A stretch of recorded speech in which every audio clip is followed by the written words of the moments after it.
Hello friends, Rajeev GS academy में आपका हार्दिक स्वागत है। आज हम लोग करेंगे करंट अफेयर का सेशन। आज है 11 अगस्त 2023। आज का ये सेशन बहुत इंपॉर्टेंट होने वाला है। चाहे वो किसी भी परीक्षा की आप तैयारी कर रहे हो, चाहे वो यूपीएससी की परीक्षा हो, चाहे यूपीपीसीएस की हो, या फिर यूपीपीसीएस आरओ एआरओ की परीक्षा हो, या फिर यूपी ट्रिपल एससी पेट की परीक्षा हो, या फिर यूपी पुलिस की आने वाली आगामी परीक्षा हो, उसमें आपका ये जो सेशन है बहुत ही इंपॉर्टेंट। इसमें क्वेश्चन भी कवर करेंगे हम लोग और टॉप 10 न्यूज कवर करेंगे।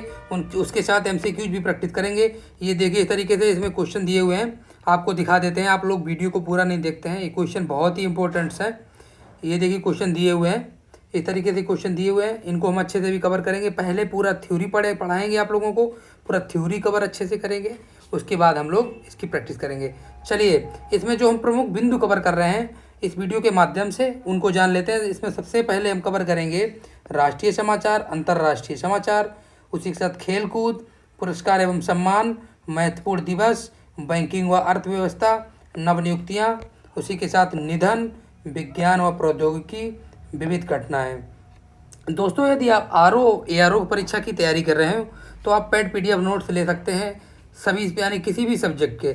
ये मेरा contact number, mobile number, WhatsApp number है 7355941312। इस पर जाकर आप कॉन्टैक्ट कर सकते हैं और आप पेड पीडीएफ नोट्स ले सकते हैं। और दोस्तों, ये मेरा टेलीग्राम चैनल है, इसको जाके आप सर्च करिएगा, आप वहाँ से जाके ज्वाइन कर लीजिएगा, जिससे कि इस वीडियो का जो पीडीएफ है, पीडीएफ नोट्स आप लोगों को मिल जाएगा विथ आंसर। चलिए हम लोग शुरुआत करते हैं। पहला जो आज का टॉप न्यूज है, बहुत इंपॉर्टेंट न्यूज है, इसको हम लोग पहले कवर करते हैं, अच्छे से समझेंगे इसको, टू द पॉइंट चलेंगे एग्जाम के हिसाब से। चलिए देखते हैं। विश्व जैव ईंधन दिवस, यानी कि ये देश से रिलेटेड क्वेश्चन है। यानी कि विश्व जैव दिवस कब मनाया जाता है? वो मनाया जाता है 10 अगस्त को। इससे जुड़े अन्य में मोस्ट इंपॉर्टेंट पॉइंट्स हैं, उनको भी देख लेते हैं। दिया हुआ है विश्व जैव ईंधन दिवस 10 अगस्त को मनाया जाता है। इस दिन मनाने की शुरुआत 2015 में हुई थी। पारंपरिक जीवाश्म ईंधन यानी कि फॉसिल्स फ्यूल्स के विकल्प के रूप में गैर जीवाश्म ईंधन यानी कि नॉन फॉसिल्स फ्यूल्स के महत्व के बारे में जागरूकता पैदा करने और जैव ईंधन के क्षेत्र में बायोफ्यूल सेक्टर में सरकार के प्रयासों को उजागर करने के लिए हर साल 10 अगस्त को विश्व जैव ईंधन दिवस यानी कि वर्ल्ड बायोफ्यूल डेज मनाया जाता है। चलिए नेक्स्ट न्यूज है, नेक्स्ट न्यूज देखते हैं। सेना प्रमुख जनरल मनोज पांडे 5 दिवसीय यात्रा पर यूके के लिए गए हैं, यानी किसके लिए? यूनाइटेड किंगडम के लिए। चलिए इनसे जुड़े अन्य पॉइंट देख लेते हैं, इनके बारे में पूरी जानकारी कर लेते हैं, क्योंकि ये आपके परीक्षा में कहीं भी किसी भी तरीके से क्वेश्चंस बन सकता है। चलिए देख लेते हैं। सेना प्रमुख जनरल मनोज पांडे 5 दिवसीय यात्रा पर यूके के लिए रवाना हो गए हैं। वह एक प्रतिष्ठित सैन्य कार्यक्रम में भाग लेंगे। इसके अतिरिक्त वह शीर्ष ब्रिटिश रक्षा अधिकारियों के साथ द्विपक्षीय रणनीतिक मुद्दों पर बात करेंगे, यानी कि रणनीतिक मुद्दों पर भी चर्चा करेंगे। जैसे कोई भी युद्धाभ्यास होगा यूके के साथ, उसमें द्विपक्षीय रणनीति पर बातचीत होगी। चलिए नेक्स्ट इसी से जुड़ा हुआ point. General Manoj Pande ji Sandhurst में प्रतिष्ठित रॉयल मिलिट्री अकादमी में एक 201वें सब रेजन परेड ऑफ कमीशनिंग कोर्स की समीक्षा भी करेंगे। चलिए नेक्स्ट न्यूज देख लेते हैं। Next news, justice Subhashish Talpatra ने उड़ीसा उच्च न्यायालय के मुख्य न्यायाधीश के रूप में शपथ ली है। इनसे जुड़े इंपॉर्टेंट पॉइंट्स और भी दिए हैं, उनको भी अच्छे से कवर करेंगे।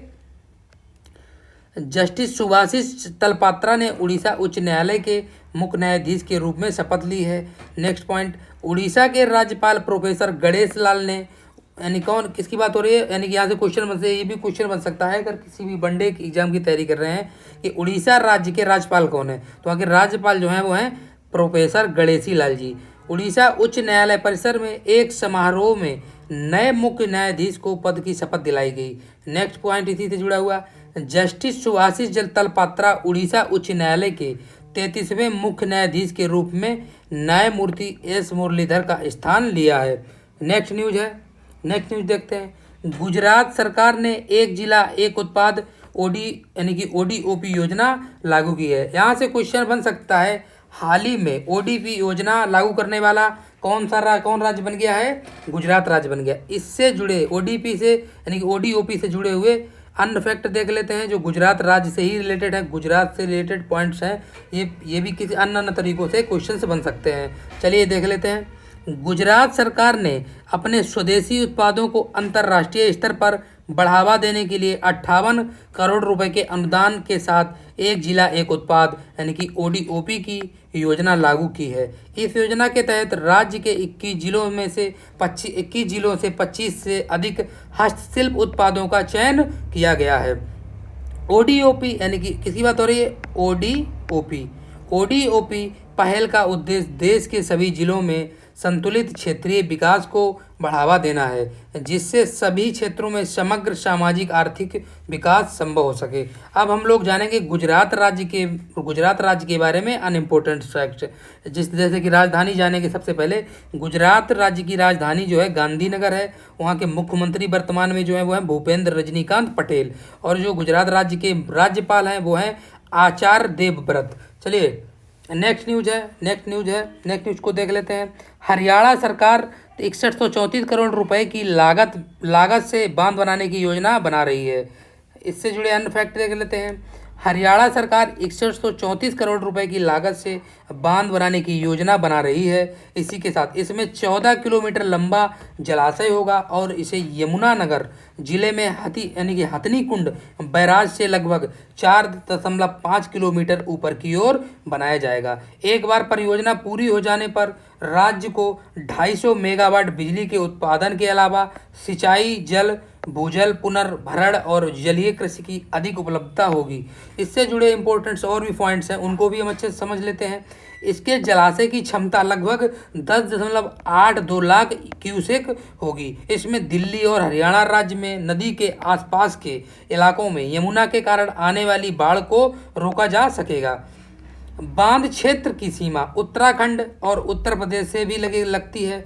किसकी बात हो रही है? जो बांध बनाया जा रहा है इसकी सीमा उत्तराखंड राज्य से और उत्तर प्रदेश से भी इसकी सीमा लगती है दिल्ली के बाद। चलिए नेक्स्ट न्यूज दिया हुआ है G20 सदस्य देशों को समर्पित विशेष कला प्रदर्शनी शुरू होगी। ये आर्ट एंड कल्चर से जुड़ा हुआ क्वेश्चन यहाँ से बन सकता है आपके प्रारंभिक परीक्षा में। चलिए बिहार में G20 सदस्य देशों को समर्पित एक विशेष कला प्रदर्शनी बिहार संग्रहालय पटना में शुरू हुई है। प्रदर्शनी का उद्घाटन मुख्यमंत्री नीतीश कुमार जी ने किया है। 2 महीनों तक चलने वाली इस प्रदर्शनी का शीर्षक टुगेदर बी आर्ट है और इसका समापन 7 अक्टूबर 2023 को होगा। नेक्स्ट पॉइंट है G20 देशों की भारत की अध्यक्षता के हिस्से के रूप में केंद्रीय कला और संस्कृति मंत्रालय द्वारा आयोजित प्रदर्शनी में भारत सहित 29 देश भाग ले रहे हैं। यहाँ से क्वेश्चन बन सकता है कि G20 देशों की भारत की अध्यक्षता के हिस्से के रूप में केंद्रीय जल और कला संस्कृति मंत्रालय द्वारा आयोजित प्रदर्शनी में कितने देश भाग ले रहे हैं? तो उसमें 29 देश भाग ले रहे हैं। चलिए नेक्स्ट न्यूज है। नेक्स्ट इंपॉर्टेंट यहाँ से क्वेश्चन बहुत इंपॉर्टेंट है। ये IR से जुड़ा हुआ है, अंतर्राष्ट्रीय संबंध से जुड़ा हुआ है। ये आपके GS2 के पेपर में यहाँ से क्वेश्चन बन सकता है, क्योंककि GS2 में जो GS2 का यानी कि सिविल का पेपर जो होता है उसमें इसी तरीके से क्वेश्चन बनता है। जो न्यूज में ट्रेंड में चल रहा होता है उसी से क्वेश्चन बनने के चांस होते हैं और वहीं से बनता भी है। आपने प्रीवियस ईयर देखा होगा अगर, तो वहीं से आपने देखा भी हो, यहाँ से आप लोग समझ पा रहे होंगे। गुआना यानी किसकी बात हो रही? गुआना HAL यानी कि गुआना हाल द्वारा निर्मित भारतीय डोनियर्स विमान खरीदेगा। किससे खरीदेगा? गुआना भारत से भारतीय डोनियर्स विमान खरीदेगा। कौन खरीदेगा? गुआना देश। चलिए नेक्स्ट पॉइंट, गुआना ने हिंदुस्तान एरोनॉटिक्स लिमिटेड यानी कि HAL यानी कि हाल से 2 डोनियल 228 विमानों की खरीद की है। गुआना गश्ती जहाज़ों, बख्तरबंद वाहनों के बेड़े और रडार सिस्टम खरीदने में भी रुचि रखता है। नेक्स्ट पॉइंट, गुआना और भारत सैन्य से सैन्य संपर्कों को बेहतर बनाने के लिए कर्मियों के प्रशिक्षण को भी बढ़ाएंगे और गुआना साइबर सुरक्षा और IT सेक्टर में संचालन पर भारत के साथ सहयोग यानी कि साझा करेगा। नेक्स्ट पॉइंट है इसी से जुड़ा हुआ, भारत और गुआना कार्मिक प्रशिक्षण के माध्यम से सैन्य संपर्क में सुधार करेंगे। अब जानेंगे हम लोग गुआना से जुड़े हुए अन्य फैक्ट, जैसे कि राजधानी हो गया, मुद्रा हो गई, प्रधानमंत्री कौन है वर्तमान में, राष्ट्रपति कौन है वर्तमान में, महाद्वीप कौन है। सबसे पहले हम लोग जानेंगे राजधानी कि गुआना की राजधानी क्या है। गुआना की जो राजधानी है वो है जॉर्ज टाउन, और वहाँ की जो मुद्रा है, मुद्रा जो है गुआना की वो है गुआनीज डॉलर, और प्रधानमंत्री वर्तमान में जो गुआना देश के हैं वो है मार्क फिलिप्स, और वहाँ के राष्ट्रपति जी हैं जो वो है मोहम्मद इरफान अली साहब। और महाद्वीप क्या पड़ता है वहाँ पे, गुआना किस महाद्वीप में पड़ता है, गुआना पड़ता है दक्षिण अमेरिका महाद्वीप में। चलिए नेक्स्ट न्यूज देख लेते हैं। नेक्स्ट न्यूज है तमिलनाडु ने अंग और ऊतक प्रत्यारोपण के लिए सर्वश्रेष्ठ राज्य का पुरस्कार जीता है। तो यानी कि तमिलनाडु राज्य ने जो ऊतक होता है यानी कि सेल्स होते हैं उसके प्रत्यारोपण के क्षेत्र में राज्य का पुरस्कार यानी कि सर्वश्रेष्ठ, भारत के सबसे सर्वश्रेष्ठ राज्यों में ऊतक प्रत्यारोपण के क्षेत्र में हाल ही में पुरस्कार जीता है। चलिए इससे जुड़े इंपॉर्टेंट अन्य फैक्ट देख लेते हैं। तमिलनाडु ने सब अंग दान में सर्वश्रेष्ठ प्रदर्शन करने वाले राज्य का पुरस्कार 2023 जीता है। इससे जुड़ा नेक्स्ट पॉइंट है, स्वास्थ्य मंत्री मनसुख मंडाविया ने नई दिल्ली में आयोजित 13वें भारतीय अंगदान दिवस समारोह में स्वास्थ्य मंत्री माननीय सुब्रमण्यम को सर्वश्रेष्ठ राज्य अंग और ऊतक प्रत्यारोपण संगठन का पुरस्कार प्रदान किया है। इसी के साथ नेक्स्ट पॉइंट है तमिलनाडु राज्य से जुड़ा हुआ। तमिलनाडु अंगदान में अग्रणी राज्य बन गया है और 1705 लोगों ने 6247 मानव जीवन बचाने के लिए अपने अंग को दान किया है। नेक्स्ट न्यूज देख लेते हैं। जय सैनी को ग्लोबल लीडर अवार्ड 2023 से सम्मानित किया गया है। इसी से जुड़ा नेक्स्ट पॉइंट है, जय सैनी को अफ्रीका में हेल्थ केयर विस्तार के लिए ग्लोबल लीडर अवार्ड 2023 से सम्मानित किया गया है। इससे जुड़ा नेक्स्ट पॉइंट देख लेते हैं।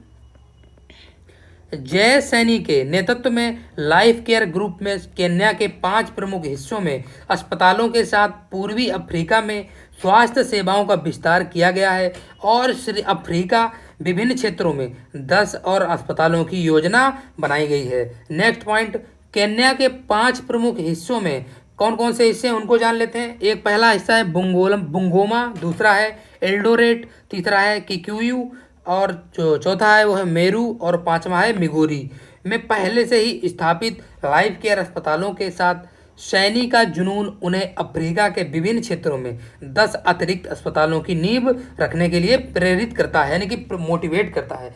आज का लास्ट न्यूज़ है, उसके बाद हम लोग करेंगे करंट अफेयर से रिलेटेड क्विज। बहुत इंपॉर्टेंट क्वेश्चन होंगे जैसा कि मैंने वीडियो के स्टार्टिंग में ही आप लोगों को बता दिया था। चलिए आज के सेशन का अंतिम न्यूज है, भारतीय सेना में BEL यानी कि वेल द्वारा विकसित स्वाति MK2 रडार शामिल किया गया। इससे जुड़े अन्य पॉइंट देख लेते हैं। ये साइंस एंड टेक्नोलॉजी का क्वेश्चन है, ये आपके GS3 में बन सकता है या फिर आपके प्रारंभिक परीक्षा में या फिर वनडे एग्जाम में आपके क्वेश्चन यहाँ से बन सकता है। भारतीय सेना ने विकसित हथियार लोकेटिंग रडार यानी कि WULRM का हल्का और अधिक कॉम्पैक्ट संस्करण यानी कि स्वाति माउंटेन शामिल किया है। इसका उद्देश्य क्या है? इसका उद्देश्य जो है सेना की युद्ध क्षेत्र निगरानी क्षमताओं को बढ़ाना है, जिससे वह पर्वतीय क्षेत्रों में खतरों की प्रभावी ढंग से निगरानी और प्रतिक्रिया करने में सक्षम हो सके। नेक्स्ट पॉइंट है इसी से जुड़ा हुआ, स्वाति माउंटेन किसकी बात हो रही है? स्वाति माउंटेन WALRM एक उन्नत इलेक्ट्रॉनिक रूप से स्कैन किया गया चरणबद्ध श्रेणी रडार है, जिसे विशेष रूप से पहाड़ी और यानी कि उच्च ऊंचाई वाले क्षेत्रों में संचालन के डिजाइन किया गया है और इसे बेंगलुरु में भारत इलेक्ट्रॉनिक लिमिटेड यानी कि BEL ने द्वारा विकसित किया है, मतलब BEL कंपनी ने इसका निर्माण किया है। चलिए अब हम लोग करेंगे करंट के जो क्विज है, करंट अफेयर से रिलेटेड क्विज है। अभी जो मैंने आप लोगों से करंट का सेशन किया है इसी से ही रिलेटेड है। आप लोग वीडियो को पूरा देखिएगा जिससे कि सारे आपके डाउट्स क्लियर हो सकें। चलिए शुरुआत करते हैं। पहला क्वेश्चन दिया हुआ है स्क्रीन पे सामने आप लोगों के, विश्व जैव ईंधन दिवस हर साल किस दिन मनाया जाता है? ऑप्शन दिए हैं, ऑप्शन ए दिया है 9 अगस्त, ऑप्शन बी दिया है 10 अगस्त, ऑप्शन सी दिया है 6 अगस्त, ऑप्शन डी दिया है 7 अगस्त। इसका जो राइट आंसर होगा वो होगा ऑप्शन नंबर बी, यानी कि 10 अगस्त को विश्व जैव ईंधन दिवस हर साल मनाया जाता है। चलिए नेक्स्ट न्यूज़ है, नेक्स्ट करंट अफेयर का क्विज है, देख लेते हैं उसको भी अच्छे से। भारतीय सेना प्रमुख जनरल मनोज पांडे हाल ही में किस देश की यात्रा पर गए हैं? ऑप्शन दिए हैं, ऑप्शन ए दिया है यूएसए, ऑप्शन बी दिया है यूके, ऑप्शन सी दिया है जापान, ऑप्शन डी दिया है ऑस्ट्रेलिया। इसका राइट आंसर होगा ऑप्शन नंबर बी, यानी कि जो भारतीय सेना के प्रमुख जनरल मनोज पांडे जी हैं वो यूके में गए हुए हैं। चलिए नेक्स्ट क्वेश्चन देखते हैं। नेक्स्ट क्वेश्चन दिया है, उड़ीसा उच्च न्यायालय के मुख्य न्यायाधीश के रूप में किसने शपथ ली है? ऑप्शन दिए, ऑप्शन ए दिया है जय दयाशंकर पांडे, ऑप्शन बी दिया है सुभाषिष तलपात्रा, ऑप्शन सी दिया है प्रेम प्रकाश सिन्हा, ऑप्शन डी दिया है दीपक कुमार मिश्रा। इसका राइट आंसर होगा, यानी कि तीसरे का जो आंसर होगा राइट वो होगा बी ऑप्शन, यानी कि सुभाषिष तलपात्रा जी को उड़ीसा राज्य का उच्च न्यायालय के मुख्य न्यायाधीश के रूप में नामित किया गया है। नेक्स्ट न्यूज है, हाल ही में किस राज्य सरकार ने अपने स्वदेशी उत्पादों को अंतर्राष्ट्रीय स्तर पर बढ़ावा देने के लिए 58 करोड़ रुपए के अनुदान के साथ एक जिला एक उत्पाद यानी कि ODOP योजना लागू की है? ऑप्शन दिए हैं, ऑप्शन ए दिया है उत्तर प्रदेश, ऑप्शन बी दिया है गुजरात, ऑप्शन सी दिया है राजस्थान, ऑप्शन डी दिया है महाराष्ट्र। इसका जो राइट आंसर होगा वो होगा ऑप्शन नंबर बी, यानी कि गुजरात। चलिए नेक्स्ट न्यूज, यानी कि नेक्स्ट क्वेश्चन है, कौन सी राज्य सरकार राज्य में 6134 करोड़ रुपए की लागत से बांध बनाने की योजना बना रही है? ऑप्शन दिए हैं, ऑप्शन ए दिया है हरियाणा, ऑप्शन बी दिया है गुजरात, ऑप्शन सी दिया है राजस्थान, ऑप्शन डी दिया है पंजाब। इसका जो राइट आंसर होगा वो होगा ऑप्शन नंबर ए, यानी कि हरियाणा राज्य जो है वो 6134 करोड़ रुपए की लागत से बांध बनाने की योजना बना रही है। चलिए नेक्स्ट न्यूज है, नेक्स्ट जो क्वेश्चन है 6 नंबर, उसको हम लोग देख लेते हैं। इंपॉर्टेंट क्वेश्चन है, G20 सदस्य देशों को समर्पित एक विशेष कला प्रदर्शनी किस राज्य में शुरू हुई है? ऑप्शन ए दिया त्रिपुरा, ऑप्शन बी दिया झारखंड, ऑप्शन सी दिया है असम, ऑप्शन डी दिया है बिहार। इसका जो राइट आंसर होगा वो होगा ऑप्शन नंबर डी, यानी कि बिहार राज्य में G20 सदस्य देशों को समर्पित एक विशेष कला प्रदर्शनी शुरू की गई है। चलिए नेक्स्ट न्यूज है, नेक्स्ट जो क्वेश्चन है, गुआना किस भारतीय कंपनी से 2 डोर्नियस 228 विमान खरीदेगा? ऑप्शन दिए हैं, ऑप्शन ए दिया Reliance industry limited, option B दिया है लार्सन एंड टुब्रो यानी कि LAD, option C Hindustan aeronautics limited, option D दिया है टाटा एडवांस सिस्टम। इसका जो राइट आंसर होगा वो होगा ऑप्शन नंबर सी, यानी कि हिंदुस्तान एरोनॉटिक्स लिमिटेड। चलिए नेक्स्ट क्वेश्चन देखते हैं। नेक्स्ट क्वेश्चन दिया हुआ है, निम्नलिखित में से किस राज्य को सब अंगदान में सर्वश्रेष्ठ प्रदर्शन करने वाले राज्य पुरस्कार 2023 से सम्मानित किया गया है? ऑप्शन ए दिया है महाराष्ट्र, ऑप्शन बी दिया है तमिलनाडु, ऑप्शन सी दिया है उड़ीसा, ऑप्शन डी दिया है आंध्र प्रदेश। इसका राइट आंसर होगा ऑप्शन नंबर बी, यानी कि तमिलनाडु राज्य को सर्वश्रेष्ठ सब अंगदान सर्वश्रेष्ठ प्रदर्शन करने वाला राज्य पुरस्कार 2023 चुना गया है। नेक्स्ट क्वेश्चन दिया है, अफ्रीका में स्वास्थ्य सेवा विस्तार के लिए ग्लोबल लीडर अवार्ड 2023 से किसे सम्मानित किया गया है? ऑप्शन ए दिया है जयेश सैनी को, ऑप्शन बी दिया है विक्रम सेठ, ऑप्शन सी दिया है झुम्पा लाहिड़ी को, ऑप्शन डी दिया है अरविंद अडिगा को। इसका जो राइट आंसर होगा वो होगा ऑप्शन नंबर ए, यानी कि जयेश सैनी जी को अफ्रीका में स्वास्थ्य सेवा विस्तार के लिए ग्लोबल लीडर अवार्ड 2023 से सम्मानित किया गया है। आज के सेशन का अंतिम क्वेश्चन देखते हैं, भारतीय सेना ने विकसित हथियार लोकेटिंग रडार यानी कि किसकी बात हो रही है? हथियार लोकेटिंग रडार WLRM के हल्के और अधिक कॉम्पैक्ट संस्करण को सेना में शामिल किया है, जिसे स्वाति माउंटेन कहा जाता है। यह किस कंपनी द्वारा विकसित किया गया है? ऑप्शन दिए, ऑप्शन ए दिया है Hindustan aeronautics limited, option B दिया है भारत हेवी इलेक्ट्रॉनिक लिमिटेड, और ऑप्शन सी दिया है Hindustan Unilever limited, option D दिया हुआ है टाटा एडवांस सिस्टम। इसका जो राइट आंसर होगा ऑप्शन नंबर बी होगा, यानी भारत हैवी इलेक्ट्रॉनिक लिमिटेड द्वारा ये WLRM का निर्माण किया गया है। आज का सेशन दोस्तों कैसा लगा? वीडियो आज का कैसा लगा? यदि दोस्तों वीडियो अच्छा लगा हो, क्वेश्चंस अच्छे लगे हों, करंट अफेयर के क्वेश्चंस अच्छे लगे हों तो दोस्तों लाइक करें, नए विजिट किए तो चैनल को सब्सक्राइब करें और अपने दोस्तों के साथ शेयर भी करें, जिससे कि मुझे भी मोटिवेशन मिल सके और इस वीडियो का बेनिफिट्स उन लोगों को भी मिल सके। चलिए मिलते हैं नेक्स्ट वीडियो में नेक्स्ट डे, तब तक के लिए धन्यवाद।